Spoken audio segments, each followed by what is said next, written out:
ਦਰਸ਼ਕੋ ਨਵਾਂ ਪੰਜਾਬ ਚੈਨਲ ਦੇ ਵਿਚਾਰ ਚਰਚਾ ਪ੍ਰੋਗਰਾਮ ਦੇ ਵਿੱਚ ਤੁਹਾਡਾ ਨਿੱਘਾ ਸਵਾਗਤ ਹੈ। ਇਸ ਪ੍ਰੋਗਰਾਮ ਦੇ ਵਿੱਚ ਮੇਰੇ ਨਾਲ ਉੱਘੇ ਚਿੰਤਕ ਡਾਕਟਰ ਪਿਆਰਾ ਲਾਲ ਗਰਗ ਹਨ। ਉਹਨਾਂ ਨਾਲ ਗੱਲ ਕਰਾਂਗੇ ਕਿ ਪੰਜਾਬ ਦੀ ਜਿਹੜੀ ਤਾਣੀ ਹੈ ਇਹ ਉਲਝਦੀ ਜਾ ਰਹੀ ਹੈ। ਜੇਲ੍ਹ ਦੇ ਵਿੱਚ ਕੱਲ ਜਿਹੜੇ ਸਿੱਧੂ ਮੂਸੇਵਾਲਾ ਸੀਗਾ, ਉਹਦੇ ਕਤਲ ਕੇਸ ਦੇ ਵਿੱਚ ਗੈਂਗਸਟਰ ਗੋਇੰਦਵਾਲ ਦੀ ਜੇਲ੍ਹ ਵਿੱਚ ਰੱਖੇ ਹੋਏ ਉਹਨਾਂ ਦੇ ਵਿੱਚ ਕੱਲ ਖੂਨੀ ਝੜਪ ਹੋਈ। ਉਸ ਖੂਨੀ ਝੜਪ ਦੇ ਵਿੱਚ 2 ਮਾਰੇ ਗਏ, 3 ਜ਼ਖਮੀ ਹੋ ਗਏ ਤੇ ਉਹਦੀ ਜਿਹੜੀ ਆ ਪੰਜਾਬ ਤੋਂ ਬਾਹਰ ਵਿਦੇਸ਼ ਦੇ ਵਿੱਚ ਬੈਠਾ ਇੱਕ ਗੈਂਗਸਟਰ ਹੋਰ ਆ, ਉਹਨੇ ਜ਼ਿੰਮੇਵਾਰੀ ਵੀ ਲੈ ਰਹੀ ਵੀ ਇਹ ਸਾਡੀ ਜਿਹੜੀ ਆਪਸੀ ਲੜਾਈ ਅਸੀਂ ਇਹ ਕਾਰਾ ਕੀਤਾ ਹੈ। ਇੱਕ ਪਾਸੇ ਤਾਂ ਇਹ ਜੇਲ੍ਹਾਂ ਦੇ ਵਿੱਚ ਹਾਲਤ ਇਸ ਕਿਸਮ ਦੀ ਆ। ਇਹ ਦੂਜਾ ਇਸ ਤੋਂ ਪਹਿਲਾਂ ਇਨਸੀਡੈਂਟ ਹੋਇਆ ਸੀਗਾ ਅਜਨਾਲੇ ਦਾ, ਜਿੱਥੇ ਬੀੜ ਸ੍ਰੀ ਗੁਰੂ ਗ੍ਰੰਥ ਸਾਹਿਬ ਦੀ ਬੀੜ ਨੂੰ ਢਾਲ ਬਣਾ ਕੇ ਵਰਤਿਆ ਗਿਆ। ਉਹਨੂੰ ਲੈ ਕੇ ਕਾਫੀ ਜਿਹੜੀ ਆ ਆਲੋਚਨਾ ਦਾ ਸਾਹਮਣਾ ਕਰਨਾ ਪਿਆ ਅੰਮ੍ਰਿਤਪਾਲ ਸਿੰਘ ਨੂੰ। ਉਹਦਾ ਮਨੋਰਥ ਕੀ ਸੀਗਾ? ਜਿਸ ਤਰੀਕੇ ਨਾਲ ਗੁਰੂ ਗ੍ਰੰਥ ਸਾਹਿਬ ਦੀ ਬੀੜ ਨੂੰ ਵਰਤਣ ਦਾ ਯਤਨ ਕੀਤਾ ਗਿਆ, ਉਹਦੇ ਵਿਆਪਕ ਜਿਹੜੀ ਨਿਖੇਧੀ ਜਿਹੜੀ ਹੋਈ। ਦੂਜੇ ਜਿਹੜੇ ਪੰਜਾਬ ਦੇ ਵਿੱਚ ਅਮਨ ਕਾਨੂੰਨ ਦੀ ਹਾਲਤ ਹੈ ਉਹ ਦਿਨੋਂ ਦਿਨ ਨਿੱਘਰਦੀ ਜਾ ਰਹੀ ਹੈ। ਮਸਲੇ ਕਈ ਹੋਰ ਵੀ ਨੇ, ਪਰ ਅਸੀਂ ਅੱਜ ਦਾ ਜਿਹੜਾ ਗੱਲਬਾਤ ਹੈ ਉਹ ਜ਼ਿਆਦਾਤਰ ਪੰਜਾਬ ਦਾ ਅਸਲ ਮੁੱਦਾ ਕੀ ਆ, ਪੰਜਾਬ ਜਾ ਕਿੱਧਰ ਨੂੰ ਗਿਆ, ਇਹਦੇ ਬਾਰੇ ਸਰਕਾਰ ਦਾਅਵੇ ਕੀ ਕਰ ਰਹੀ ਹੈ, ਕਿਹੜੇ ਪਾਸੇ ਨੂੰ ਅਸੀਂ ਜਾ ਰਹੇ ਹਾਂ, ਤੇ ਉਹਦੇ ਵਿੱਚ ਇਸ ਗੱਲ ਦੇ ਉੱਪਰ ਸਾਡਾ ਜ਼ਿਆਦਾ ਧਿਆਨ ਕੇਂਦਰਿਤ ਹੋਏਗਾ ਕਿ ਜਿਹੜਾ ਕੱਲ ਜੇਲ੍ਹ ਦੇ ਵਿੱਚ ਤੇ ਉਹ ਤੋਂ ਪਹਿਲਾਂ ਅਜਨਾਲੇ ਦੇ ਵਿੱਚ ਹੋਇਆ, ਪੰਜਾਬ 'ਚ ਲਾਅ ਐਂਡ ਆਰਡਰ ਦੀ ਹਾਲਤ ਕਿੱਧਰ ਨੂੰ ਬਣ ਰਹੀ ਹੈ। ਇਸ ਪਾਸੇ ਵੱਲ ਨੂੰ ਜਾਣ ਦੀ ਲੋੜ ਹੈ। ਸਰਕਾਰ ਨੂੰ ਜਿਹੜਾ ਇਹਦੇ ਵੱਲ ਧਿਆਨ ਦੇਣ ਦੀ ਲੋੜ ਹੈ। ਡਾਕਟਰ ਸਾਹਿਬ, ਤੁਸੀਂ ਇਹਦੇ ਟੋਟਲ ਮਾਮਲੇ ਦੇ ਬਾਰੇ ਕੀ ਕਹਿਣਾ ਚਾਹੁੰਦੇ ਹੋ? ਦੇਖੋ ਜੰਮੂ ਸਾਹਿਬ, ਲੋਕਾਂ 'ਚ ਇੱਕ ਬੇਚੈਨੀ ਹੈਗੀ ਹੈ। ਉਸ ਬੇਚੈਨੀ ਦਾ ਫਾਇਦਾ ਉਠਾ ਕੇ ਇੱਕ ਸਮੱਸਿਆ ਐਸੀ ਪੈਦਾ ਕਰੀ ਜਾਂਦੇ ਜਿਹਦੇ ਨਾਲ ਗੋਟੀਆਂ ਜਿਹੜੀਆਂ ਨੇ ਉਹ ਸਿਆਸੀ ਫਿੱਟ ਕਰੀਆਂ ਜਾਂਦੀਆਂ ਨੇ।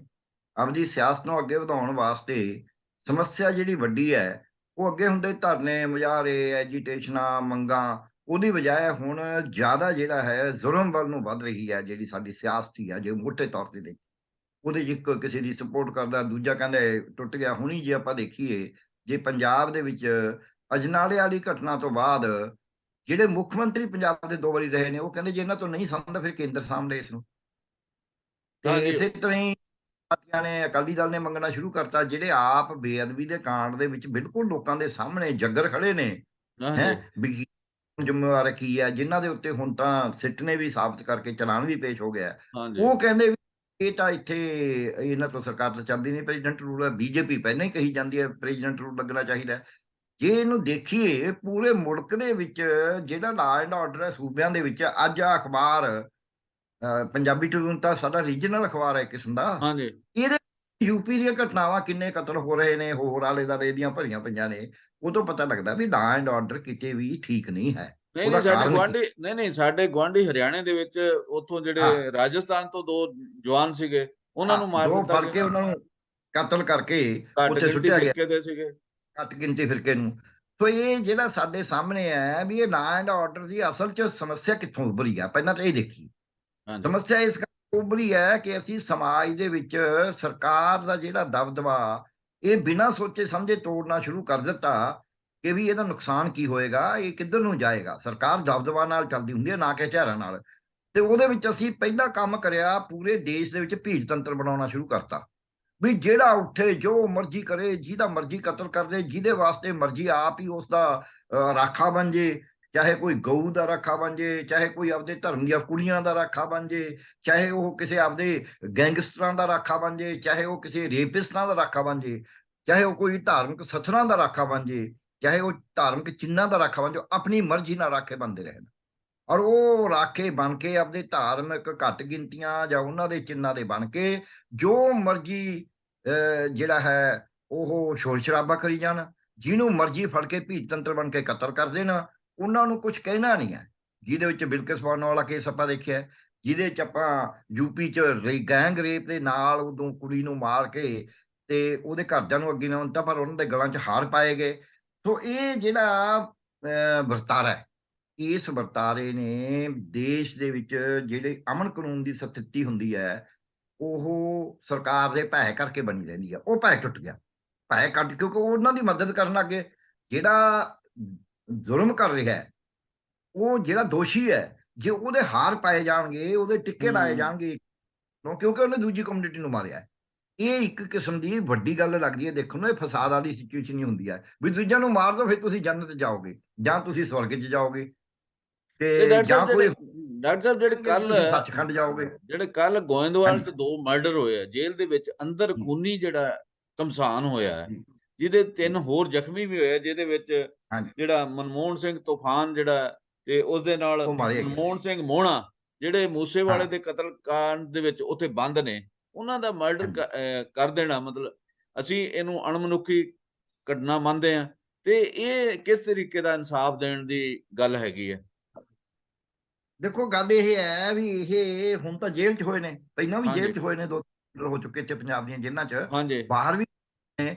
ਸਭ ਤੋਂ ਵੱਡਾ ਇਨਸਾਫ ਦੇਣ ਦਾ ਤਾਂ ਤਰੀਕਾ ਇਹਨਾਂ ਨੇ ਮੱਧ ਪ੍ਰਦੇਸ਼ 'ਚ ਦੱਸਤਾ ਸੀ, ਜਦੋਂ ਕੁੜੀ ਦੇ ਰੇਪਿਸਟਾਂ ਨੂੰ, ਜਿਹੜੀ ਵੈਟਰਨਰੀ ਸਰਜਨ ਸੀ, ਉਹਦੇ ਹਾਂਜੀ ਰੇਪਿਸਟ ਨੂੰ ਮੁਕਾਬਲਾ ਬਣਾ ਕੇ ਮਾਰਤਾ ਸੀ ਚਾਰਾਂ ਨੂੰ, ਵੀ ਇਹ ਮਾਰਤਾ ਜੀ ਅਸੀਂ ਇਹਨਾਂ ਨੇ। ਉਹ ਰੇਪਿਸਟ ਉਹੀ ਸੀਗੇ ਜਾਂ ਕੋਈ ਹੋਰ ਵੀ ਸੀਗੇ? ਉਸ ਤੋਂ ਇਹ ਪਤਾ ਲੱਗਦਾ ਇੱਥੇ ਪੰਜਾਬ 'ਚ ਜਿਹੜੇ ਉਹ। ਸੋ ਜਦ ਤੁਸੀਂ ਕਾਨੂੰਨ ਨੂੰ ਛੱਡ ਕੇ ਸਟੇਟ ਖੁਦ ਕਾਨੂੰਨ ਨੂੰ ਦੇਖੋ, ਅਸੀਂ ਸਿਸਟਮ ਚੱਲਦਾ ਕਿਵੇਂ ਹੈ, ਮੇਰੀ ਬੇਨਤੀ ਇੰਨੀ ਹੈ ਸਿਰਫ ਵੀ ਸਿਸਟਮ ਚੱਲਦਾ ਹੈ ਕਿ ਲੋਕਾਂ ਨੂੰ ਇਹ ਡਰ ਹੋਵੇ ਕਿ ਭਾਈ ਕੋਈ ਰਾਜ ਹੈ ਤੇ ਅਸੀਂ ਉਹਦਾ ਕਹਿਣਾ ਮੰਨਣਾ ਹੈ, ਜੇ ਨਹੀਂ ਮੰਨਾਂਗੇ ਉਹਦੇ ਨਤੀਜੇ ਭੁਗਤਣੇ ਪੈਣਗੇ। ਉਹਦੇ ਵਿੱਚ ਕੁਝ ਉਹ ਤਾਕਤਾਂ ਸਟੇਟ ਦੀਆਂ ਹੀ ਰਲੀਆਂ ਹੋਈਆਂ ਨੇ ਜਿਹੜੀਆਂ ਇਹ ਬੜਾਵਾ ਦਿੰਦੀਆਂ ਨੇ ਵੀ ਚੱਕ ਦੋ ਫੱਟੇ, ਜਿਹਨੂੰ ਮਰਜ਼ੀ ਜੋ ਮਰਜ਼ੀ ਕਹਿ ਦੋ। ਚਾਹੇ ਆਪਾਂ ਹਾਈ ਕੋਰਟ 'ਚ ਪੰਜਾਬ ਦੀ 'ਚ ਜੋ ਹੋਇਆ, ਤੁਹਾਡੇ ਖਿਆਲ 'ਚ ਫਿਰ ਹਾਈ ਕੋਰਟਾਂ ਦੀ ਕੋਈ ਗੱਲ ਸੁਣਨ ਲੱਗ ਜਾਣਗੇ? ਸੁਣਦਾ ਕੋਈ ਹੋਊਗਾ? ਲੋਕਾਂ ਦਾ ਜਿਹੜਾ ਮਾੜਾ ਮੋਟਾ ਵਿਸ਼ਵਾਸ ਹੈ ਕੋਰਟਾਂ ਦੇ ਵਿੱਚ ਉਹ ਰਹਿ ਜਾਏਗਾ। ਕਿਉਂ? ਕਿਉਂਕਿ ਸਾਡੇ ਵੱਡੇ ਵੱਡੇ ਹੁਕਮਰਾਨ ਨੇ ਜਿਹੜੇ, ਉਹ ਸ਼ਰੇਆਮ ਕਹਿ ਰਹੇ ਨੇ ਵੀ ਕੋਰਟਾਂ ਨੂੰ ਤਾਂ ਅਸੀਂ, ਕੋਰਟਾਂ ਤਾਂ ਸਾਡੇ ਹੋਣੀਆਂ ਚਾਹੀਦੀਆਂ ਨੇ। ਉਹਨਾਂ ਨੂੰ ਥੱਲੇ ਆਪਦੇ ਲਿਆਉਣ ਵਾਸਤੇ ਕੋਰਟਾਂ ਦਾ ਇੱਕ ਦੂਜਾ ਪਾਸਾ, ਇਹ ਨਹੀਂ ਮੈਂ ਕਹਿੰਦਾ ਵੀ ਕੋਰਟਾਂ ਬਹੁਤ ਦੁੱਧ ਧੋਤੀਆਂ ਨੇ, ਪਰ ਕੋਰਟਾਂ ਦਾ ਇੱਕ ਉਹ ਪਾਸਾ ਜਿਹੜੇ ਉਹਦੇ 'ਚ ਮਾੜੇ ਮੋਟੇ ਨੁਕਸ ਉਹ ਪੇਸ਼ ਕਰ ਦੋ, ਉਹਦੇ ਨਾਲ ਲਾ ਐਂਡ ਆਰਡਰ ਹੋ ਟੁੱਟੇਗਾ। ਪਰ ਡਾਕਟਰ ਸਾਹਿਬ ਹਾਂਜੀ ਇੱਕ ਗੱਲ ਤਾਂ ਹੈ ਨਾ, ਮਤਲਬ ਵੀ ਤੁਸੀਂ ਜੇ ਡਰੱਗ ਦੀ ਰਿਪੋਰਟ ਆ ਇੰਨਾ ਸਮਾਂ ਨੱਪੀ ਰੱਖੋਗੇ, ਉਹਦੇ ਬਾਰੇ ਉਹਨੂੰ ਲੈ ਕੇ ਤਾਂ ਕੋਰਟਾਂ ਦੇ ਉੱਪਰ ਵੀ ਸਵਾਲ ਤਾਂ ਖੜੇ ਹੁੰਦੇ ਆ ਨਾ। ਨਹੀਂ ਨਹੀਂ, ਕੋਰਟਾਂ ਦੇ ਸਵਾਲ ਹਮੇਸ਼ਾ ਹੀ ਖੜੇ ਹੁੰਦੇ ਨੇ, ਇਹ 'ਚ ਕੋਈ ਸ਼ੱਕ ਨਹੀਂ ਹੈ, ਪਰ ਸਵਾਲ ਇਹ ਹੈ ਵੀ ਕਿਹੜੇ ਸਮੇਂ ਤੇ ਖੜੇ ਕਰੇ ਜਾ ਰਹੇ ਨੇ। ਹਾਂਜੀ ਜੇ ਸਾਲ ਤੋਂ ਇਹ ਨੱਪੀ ਹੋਈ ਸੀ, ਜਿਹੜੇ ਬੰਦੇ ਇੰਨੀ ਦੇਰ ਤੋਂ ਕਦੇ ਜੀਰਾ ਫੈਕਟਰੀ, ਕਦੇ ਮੱਤੇ ਵਾਲਾ ਜੰਗਲ, ਕਦੇ ਕੋਈ, ਜਦ ਕਾਂਗਰਸ ਦੀ ਸਰਕਾਰ ਵੇਲੇ ਬੰਦੇ ਨੂੰ ਕੱਢਿਆ ਗਿਆ ਸੀ ਉਦੋਂ ਦੇ ਉਹ ਬੋਲ ਰਹੇ ਸੀ, ਫਿਰ ਉਦੋਂ ਦੀਆਂ ਇਹ 5 ਸਾਲ ਦੇ ਰਿਪੋਰਟਾਂ ਦੇ ਉੱਤੇ ਕਿਉਂ ਨਹੀਂ ਬੋਲੇ?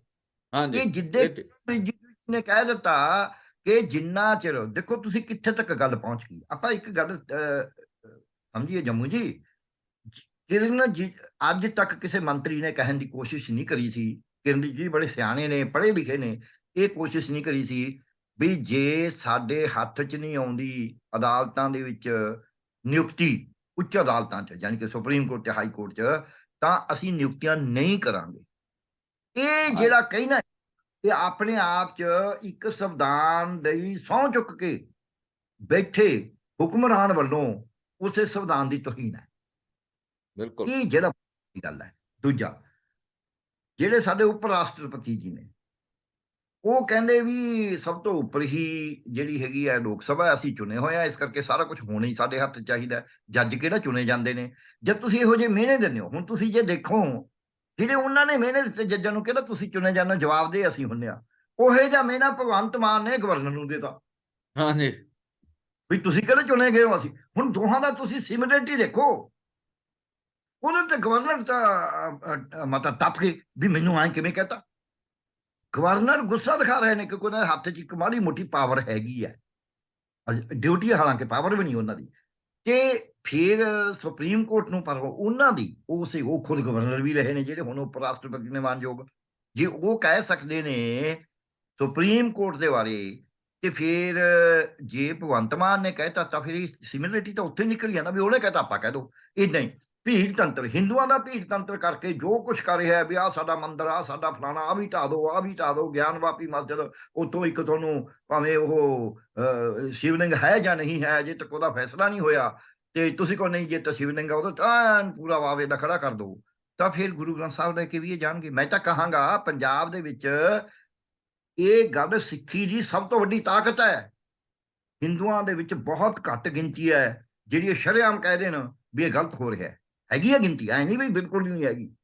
ਪਰਸੈਂਟੇਜ ਵਾਈਜ਼ ਮੈਂ ਕਹਿਣਾ, ਸਿੱਖਾਂ ਦੇ ਵਿੱਚ 2% ਸਾਰੀ ਟੋਟਲ ਕਮਿਊਨਿਟੀ ਹੈ ਭਾਰਤ ਦੇ ਵਿੱਚ। ਸਿੱਖਾਂ ਦੀ ਵੱਡੀ ਗਿਣਤੀ, ਸਿੱਖਾਂ ਦੇ ਵੱਡੇ ਗਿਣਤੀ ਦੇ ਬੁੱਧੀਜੀਵੀ, ਰਿਟਾਇਰਡ ਅਧਿਕਾਰੀ, ਉਹ ਬਿਲਕੁਲ ਧਾਰਮਿਕ ਲੀਡਰ ਬਿਲਕੁਲ ਸਾਹਮਣੇ ਆਏ ਨੇ ਵੀ ਇਹ ਗਲਤ ਹੈ, ਜੋ ਹੋਇਆ ਇਹਦੇ ਨਾਲ ਚ ਗਲਤ ਹੈ। ਇਹ ਫਰਕ ਨੂੰ ਅਸੀਂ ਅੱਛਾ ਹੁਣ ਕੀ ਹੈ, ਜਿਹੜੀਆਂ ਸ਼ਕਤੀਆਂ ਸਿੱਖਾਂ ਨੂੰ ਥੱਲੇ ਲਾ ਕੇ ਰੱਖਣਾ ਚਾਹੁੰਦੀਆਂ ਨੇ, ਉਹ ਚਾਹੁੰਦੀਆਂ ਨੇ ਵੀ ਇਹ ਫਰਕ ਨਾ ਰਹੇ, ਇਹ ਬੁੱਧੀਜੀਵੀ ਏਦਾਂ ਨਾ ਬੋਲਣ, ਇਹਨਾਂ ਦਾ ਜ਼ਬਾਨਬੰਦੀ ਕਰੀ ਜਾਵੇ। ਕਿਉਂਕਿ ਉਹਨਾਂ ਨੇ ਤਾਂ ਉਹਨੂੰ ਸਿੰਬਲ ਬਣਾਉਣਾ, ਉਹਨਾਂ ਨੇ ਬ੍ਰਾਹਮਣਵਾਦ ਲੈ ਕੇ ਆਉਣਾ। ਸੋ ਮੈਂ ਇਹ ਕਹਿਣਾ ਵੀ ਲਾ ਐਂਡ ਆਰਡਰ ਕਦ ਖਤਮ ਹੁੰਦਾ, ਜੇ ਘਰ ਦੇ ਵਿੱਚ ਪਹਿਲਾਂ ਮੈਂ ਇੱਕ ਪਾਸੋਂ ਚੱਲੂ, ਜੇ ਘਰ 'ਚ ਜਿਹੜਾ ਮੀਆਂ ਉਹ ਬੀਵੀ ਦੇ ਖਿਲਾਫ ਆਪਦੇ ਜਵਾਕਾਂ ਨੂੰ ਚੁੱਕਦਾ ਰਹੇ, ਬੀਵੀ ਮੀਆਂ ਦੇ ਖਿਲਾਫ ਚੁੱਕਦੀ ਰਹੇ, ਫਿਰ ਜਵਾਕ ਦੋਹਾਂ ਦੇ ਡੰਡੇ ਮਾਰਦੇ ਨੇ ਵੀ ਤੁਸੀਂ ਦੋਨੇ ਇੱਕੋ ਜਿਹੇ ਹੋ। ਇਦਾਂ ਹੀ ਜੇ ਕਿਸੇ ਫਰਮ ਦੇ ਵਿੱਚ ਇੱਕ ਸਾਂਝੀ ਦੂਜੇ ਸਾਂਝੀ ਦੇ ਖਿਲਾਫ ਆਪਦੇ ਜਿਹੜੇ ਉੱਥੇ ਕੰਮ ਕਰਨ ਵਾਲੇ ਉਹਨਾਂ ਨੂੰ ਵਰਤਣਾ ਸ਼ੁਰੂ ਕਰਦੇ, ਜਾਂ ਆਪਦੇ ਬੰਜੌਤਿਆਂ ਨੂੰ ਵਰਤਣਾ ਸ਼ੁਰੂ ਕਰਦੇ, ਤੇ ਦੂਜਾ ਉਹਨੂੰ ਵਰਤਣਾ ਸ਼ੁਰੂ ਕਰਦੇ, ਫਿਰ ਉੱਥੇ ਝਗੜਾ ਪਏਗਾ, ਫਰਮ ਟੁੱਟੇਗੀ। ਇਸੇ ਤਰ੍ਹਾਂ ਦੇਸ਼ ਦੇ ਵਿੱਚ ਜੇ ਕੇਂਦਰ ਦੀ ਸਰਕਾਰ ਸੂਬੇ ਨੂੰ ਥੱਲੇ ਲਾਉਣ ਵਾਸਤੇ ਜਾਂ ਸੂਬੇ ਦੀ ਸਰਕਾਰ ਕੇਂਦਰ ਨੂੰ ਥੱਲੇ ਲਾਉਣ ਵਾਸਤੇ ਕਾਨੂੰਨ ਨੂੰ, ਸੰਵਿਧਾਨ ਨੂੰ ਤੋੜ ਕੇ ਗੱਲਾਂ ਕਰਨੀਆਂ ਸ਼ੁਰੂ ਕਰੇਗੀ। ਕੋਈ ਕਹਿ ਸਕਦਾ ਵੀ ਤੁਹਾਨੂੰ ਕੀ, ਤੁਸੀਂ ਕਿਹੜੇ ਪੰਡਿਤ ਆ ਗਏ ਵੀ ਤੁਸੀਂ, ਤੁਹਾਨੂੰ ਪਤਾ ਲੱਗ ਗਿਆ ਵੀ ਸੂਬੇ ਜਾਂ ਕੇਂਦਰ ਤੋੜ ਰਹੇ ਨੇ?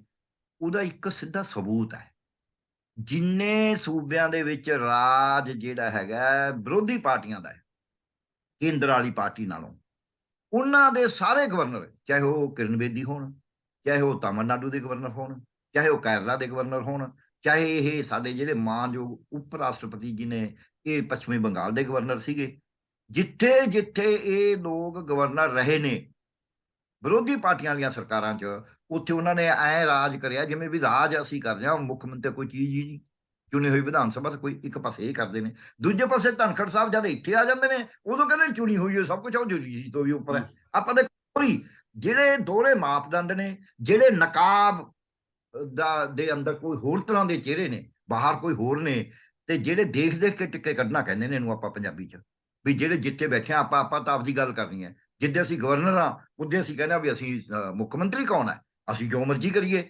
ਜਿੱਦੇ ਅਸੀਂ ਉੱਪਰ ਰਾਸ਼ਟਰਪਤੀ ਉਦੋਂ ਕਹਿੰਦਾ ਅਦਾਲਤ ਕੌਣ ਹੈ, ਸੁਪਰੀਮ ਕੋਰਟ ਕੌਣ ਹੈ, ਅਸੀਂ ਜੋ ਮਰਜ਼ੀ ਕਰੀਏ ਉਦੋਂ ਮਿਹਨੇ ਦਿੰਦੇ ਆ। ਤੇ ਇਹ ਤੋਂ ਇਹ ਪਤਾ ਲੱਗਦਾ ਹੈ ਕਿ ਜਿਹੜਾ ਸ਼ਾਸਨ ਅਮਨ ਕਾਨੂੰਨ ਦਾ, ਆਪਾਂ ਸਵਾਲ ਅਮਨ ਕਾਨੂੰਨ ਦਾ ਸੀ ਪੰਜਾਬ ਦੇ ਵਿੱਚ, ਅਮਨ ਕਾਨੂੰਨ ਦਾ ਸ਼ਾਸਨ ਕਰਨ ਵਾਸਤੇ ਅਸੀਂ ਇੱਕ ਵਿਧੀ ਅਪਣਾਈ ਸੀ। ਕੋਈ ਐਂ ਤਾਂ ਹੁੰਦਾ ਨਹੀਂ ਵੀ ਆਪੀ ਅਮਨ ਕਾਨੂੰਨ ਦਾ ਸ਼ਾਸਨ ਹੋ ਜਾਂਦਾ। ਉਹਦੇ 'ਚ ਅਸੀਂ ਕੋਈ ਮਰਿਆਦਾ ਤੈਅ ਕਰੀ ਸੀ, ਉਹਦੇ 'ਚ ਅਸੀਂ ਕੋਈ ਆਇਨ ਬਣਾਇਆ ਸੀ, ਯਾਨੀ ਕਿ ਕਾਨੂੰਨ ਬਣਾਇਆ ਸੀ। ਕਿਸੇ ਜ਼ਮਾਨੇ 'ਚ ਉਹ ਕਾਨੂੰਨ ਸੀਗਾ ਮਨੂ ਸਿਮਰਤੀ। ਮਨੂ ਸਿਮਰਤੀ ਨੇ ਇੰਨਾ ਵਿਤਕਰਾ ਕਰਤਾ ਲੋਕਾਂ ਨਾਲ ਵੀ ਲੋਕਾਂ ਨੂੰ ਬੰਦੇ ਨਹੀਂ ਛੱਡਿਆ, ਪਸ਼ੂਆਂ ਤੋਂ ਵੀ ਬਦਤਰ ਜ਼ਿੰਦਗੀ ਦਿੱਤੀ। ਆਪਣਾ ਥੁੱਕੋਗੇ ਨਹੀਂ ਤੁਸੀਂ, ਆਪਣਾ ਕੁੱਜਾ ਲੈ ਕੇ ਚੱਲੋਗੇ, ਆਪਣਾ ਝਾਫਾ ਬੰਨ ਕੇ ਚੱਲੋਗੇ, ਤੁਹਾਡੀ ਛਾਂ ਨਹੀਂ ਪੈਗੀ, ਤੁਹਾਡੇ ਕੰਨਾਂ 'ਚ ਸਿੱਕਾ ਢਾਲ ਦਿੱਤਾ ਜਾਏਗਾ, ਤੁਸੀਂ ਘੋੜੀ ਤੇ ਨਹੀਂ ਚੜ ਸਕੋਗੇ, ਤੁਸੀਂ ਕੋਈ ਗਿਆਨ ਦੀ ਗੱਲ ਨਹੀਂ ਸੁਣ ਸਕੋਗੇ, ਤੁਸੀਂ ਵਿੱਦਿਆ ਨਹੀਂ ਪ੍ਰਾਪਤ ਕਰ ਸਕੋਗੇ, ਤੁਸੀਂ ਦਾਸ ਹੋ, ਜੋ ਕੁਝ ਤੁਹਾਡਾ ਹੈ ਉਹ ਤੁਹਾਡੇ ਸਵਾਮੀ ਦਾ ਹੈ, ਤੁਹਾਡਾ ਨਹੀਂ ਹੈ। ਸੋ ਇਹ ਉਹ ਆਇਨ ਫਿਰ ਸਾਨੂੰ ਬਦਲਣਾ ਪਿਆ, ਉਹ ਆਇਨ ਪਸੰਦ ਨਹੀਂ ਆਇਆ। ਉਹ ਆਇਨ ਦੇ ਹੁੰਦੇ ਸਾਡਾ ਦੇਸ਼ ਗੁਲਾਮ ਹੋਇਆ, ਕਿਉਂਕਿ ਉਸ ਆਇਨ ਨੇ ਲੋਕਾਂ ਨੂੰ ਵੰਡਤਾ। ਉਹਦੇ ਕਰਕੇ ਮੁੱਠੀ ਪਰ ਮੁਗਲ ਆਏ, ਉਦੋਂ ਪਹਿਲਾਂ ਪਠਾਨ ਆਏ, ਮੁੱਠੀ ਪਰ ਸੀਗੇ ਉਹ। ਕਹਿੰਦੇ ਵੀ ਜਦ ਇਹ ਆਇਆ ਸਿਕੰਦਰ, ਉਹਦੇ ਨਾਲ ਬਹੁਤ ਜ਼ਿਆਦਾ ਲੋਕ ਨਹੀਂ ਸੀਗੇ, ਉਹ ਜਿੱਤਦਾ ਹੀ ਗਿਆ ਤੁਰ ਤੱਕ। ਇਦਾਂ ਹੀ ਜਿਹੜੇ ਸੀਗੇ ਇਹ ਅਹਿਮਦ ਸ਼ਾਹ ਅਬਦਾਲੀ ਹੋਣੀ, ਇਹਨਾਂ ਨਾਲ ਕੋਈ ਬਹੁਤੇ ਬੰਦੇ ਨਹੀਂ ਹੁੰਦੇ ਸੀ। ਉਦੋਂ ਪਹਿਲਾਂ ਮੁਹੰਮਦ ਗੋਰੀ ਆਇਆ, ਸੋ ਫਿਰ ਅੰਗਰੇਜ਼ ਆ ਗਏ, ਬਾਬਰ ਆਇਆ, ਬਾਬਰ ਨਾਲ ਕਿੰਨੇ ਕੁ ਬੰਦੇ ਸੀਗੇ ਉਹ, ਕਿਉਂਕਿ ਸਾਡੇ ਲੋਕਾਂ ਨੂੰ ਅਸੀਂ ਬਦਤਰ ਜ਼ਿੰਦਗੀ ਦੇ ਕੇ ਜਿਹੋ ਜਿਹਾ ਅਸੀਂ ਕਾਨੂੰਨ ਬਣਾਤਾ ਸੀ ਆਪਦਾ, ਜਿਹਨੂੰ ਮਨੂ ਸਿਮਰਤੀ ਦਾ ਨਾਂ ਦਿੱਤਾ ਗਿਆ ਹੈ, ਉਹ ਕਾਨੂੰਨ ਸੀ ਦੇਸ਼ ਵਾਸਤੇ ਉਦੋਂ। ਉਸ ਕਾਨੂੰਨ ਨੇ ਲੋਕਾਂ ਨੂੰ ਇੰਨੀ ਬਦਤਰ ਜ਼ਿੰਦਗੀ ਦਿੱਤੀ, ਇੰਨਾ ਬੇਜ਼ਾਰ ਕਰ ਦਿੱਤਾ, ਇੰਨਾ ਵੰਡ ਦਿੱਤਾ, ਇੰਨਾ ਨਿਹੱਥੇ ਕਰ ਦਿੱਤਾ ਕਿ ਬਾਹਰ ਲਿਆ ਕੇ ਮੁੱਠੀ ਪਰ ਲੋਕਾਂ ਨਾਲ ਇੱਥੇ ਕਬਜ਼ੇ ਕਰ ਲਏ। ਫਿਰ ਉਸ ਤੋਂ ਬਾਅਦ ਅੰਗਰੇਜ਼ ਆ ਗਿਆ, ਫਿਰ ਅੰਗਰੇਜ਼ ਨੇ ਕਬਜ਼ਾ ਕਰ ਲਿਆ। ਜਦ ਅੰਗਰੇਜ਼ ਨੇ ਕਬਜ਼ਾ ਕਰ ਲਿਆ ਤਾਂ ਛਡਾਇਆ ਕਿਹਨੇ? ਛਡਾਇਆ ਉਹਨਾਂ ਲੋਕਾਂ ਨੇ ਜਿਹੜੇ ਬਦਤਰ ਜੀਵਨ ਜੀ ਰਹੇ ਸੀ ਉਸ ਮਨੂ ਸਿਮਰਤੀ ਦੇ ਥੱਲੇ। ਉਹਨਾਂ ਲੱਗਿਆ ਵੀ ਤਾਂ ਗੜਬੜ ਹੈ। ਜਾਂ ਉਹਨਾਂ ਨੇ ਛਡਾਇਆ ਜਿਨ੍ਹਾਂ ਨੇ 500 ਸਾਲ ਤੋਂ ਸੰਘਰਸ਼ ਸ਼ੁਰੂ ਕਰਿਆ ਹੋਇਆ ਸੀ ਇਹੀ ਮਨੂ ਸਿਮਰਤੀ, ਇਹੀ ਬ੍ਰਾਹਮਣਵਾਦ ਦੇ ਖਿਲਾਫ, ਜਿਹਨੂੰ ਆਪਾਂ ਸਿੱਖੀ ਕਹਿੰਦੇ, ਉਹਨਾਂ ਨੇ ਇਸ ਨੂੰ ਛਡਾਇਆ। ਜਦ ਉਸ ਨੂੰ ਛਡਾਇਆ, ਸਭ ਤੋਂ ਜ਼ਿਆਦਾ ਜਿਹੜੀ ਘਾਲਣਾ ਘਾਲੀ ਉਹ ਪੰਜਾਬੀਆਂ ਨੇ ਘਾਲੀ। ਹਾਲਾਂਕਿ ਬੰਗਾਲ ਦਾ, ਯੂਪੀ ਦਾ, ਈਵਨ ਗਦਰ ਦੇ ਵਿੱਚ ਤਾਂ ਯੂਪੀ ਚੋਂ ਸ਼ੁਰੂ ਹੋਇਆ ਸੀ ਵੱਡਾ ਕੰਮ, ਮੇਟ ਦੀ ਚੋਣ ਚੋਂ। ਤੇ ਇਹਦਾ ਆਪਣਾ ਆਪਾਂ ਪੰਜਾਬ ਤਾਂ ਕਰੂਏ, ਹਰਿਆਣਾ, ਹਿਮਾਚਲ, ਇਹ ਸਾਰਾ ਉਸੇ ਇੱਕੋ ਹੀ ਖਿੱਤਾ ਸੀ ਕਿਸਮ ਦਾ। ਤੇ ਉੱਤਰਾਖੰਡ ਤੇ ਯੂਪੀ ਇੱਕੋ ਹੀ, ਬਿਹਾਰ, ਬੰਗਾਲ, ਆਪਾਂ ਨੂੰ ਪਤਾ ਹੀ ਹੈ ਕਿੰਨੇ ਲੋਕ ਸੀਗੇ। ਉਧਰ ਦੂਜੇ ਪਾਸੋਂ ਵੀ ਥੋੜੇ ਬਹੁਤ ਆਏ। ਸੋ ਇਸ ਕਰਕੇ ਉਹ ਜਿਹੜਾ ਸੰਘਰਸ਼ ਸੀ ਉਹਦੇ ਨਾਲ ਅਸੀਂ ਦੇਸ਼ ਨੂੰ ਆਜ਼ਾਦ ਕਰਾ ਲਿਆ। ਅੱਜ ਗੜਬੜ ਕਿੱਥੇ ਖੜ ਗਈ? ਜਿਨ੍ਹਾਂ ਨੇ ਦੇਸ਼ ਯਾਦ ਕਰਾਇਆ ਸੀ ਉਹ ਤਾਂ ਰਾਜ ਨਹੀਂ ਕਰ ਰਹੇ ਸੀ, ਉਹ ਤਾਂ ਗਈ ਸਾਰੀ ਪੀੜ੍ਹੀ ਤਕਰੀਬਨ।